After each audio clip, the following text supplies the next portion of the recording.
poesia si chiama Ramo d'incenso. La nostra vita è un lungo viaggio, pieno di momenti ed incontri, per i quali il destino è deciso per sempre, ma quando sarà un ramo d'incenso vedrai solo il fumo dei ricordi. Poi un'altra poesia che si abbina alle fragole stasera, Rosso provocazione. Velocemente il sangue scorre, nel cuore che pulsa ad ogni battito, e ricordando quell'alta torre dove sentì per la prima volta un palpito.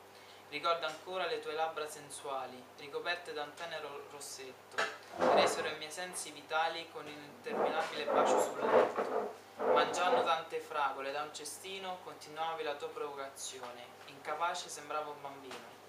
Ormai la tua gradevole essenza mi spinge a far tenere capriole sotto le coperte con voglia immensa. E le poesie erotiche sono molto... come hai scritto tu nella premessa, Esatto. è un po' un fluire nel tempo. Ci sono delle variazioni nel corso del libro, un andamento. E io ho preso così delle immagini, degli spunti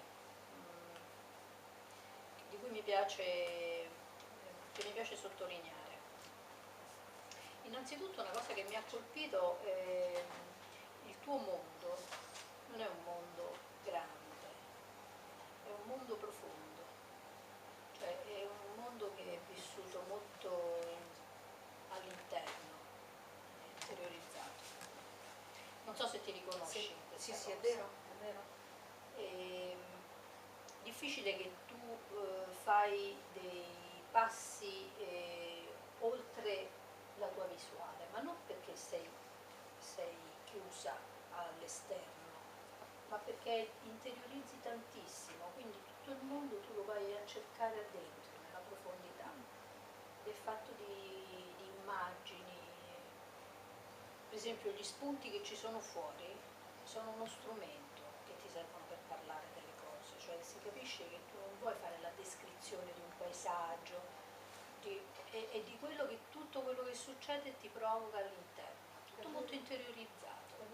E questo si sente, si percepisce e guarda, tantissimo. ti dirò una cosa, che più il tempo passa, più il mondo esterno lo interiorizzo, lo sento dentro.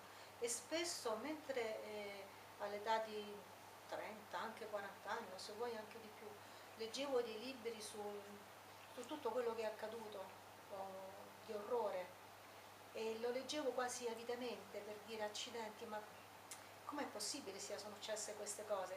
E mi rimanevano dentro, ma adesso non solo mi rimangono dentro, mi rimangono con una sofferenza quasi impossibile da sostenere. Però non lo fuggo, perché credo che non si debba fuggire. È un life motive nella tua poesia. Cambierai la vita a qualcuno, giocherò con un tenero bambino, ad un anziano starò vicino, donerò un sorriso a un ammalato, brinderò con uno sfrattato. Aiutare il prossimo è uno splendore, ti apre i margini del cuore, non farai alcun danno a nessuno, cambierai la vita a qualcuno.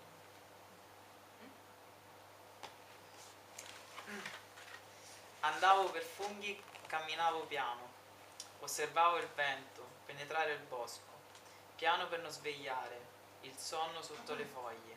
Lasciavo i funghi alla terra, andavo per provare l'ansia di non ritrovare l'uscita, sentire battiti impazziti arrampicarsi sui tronchi.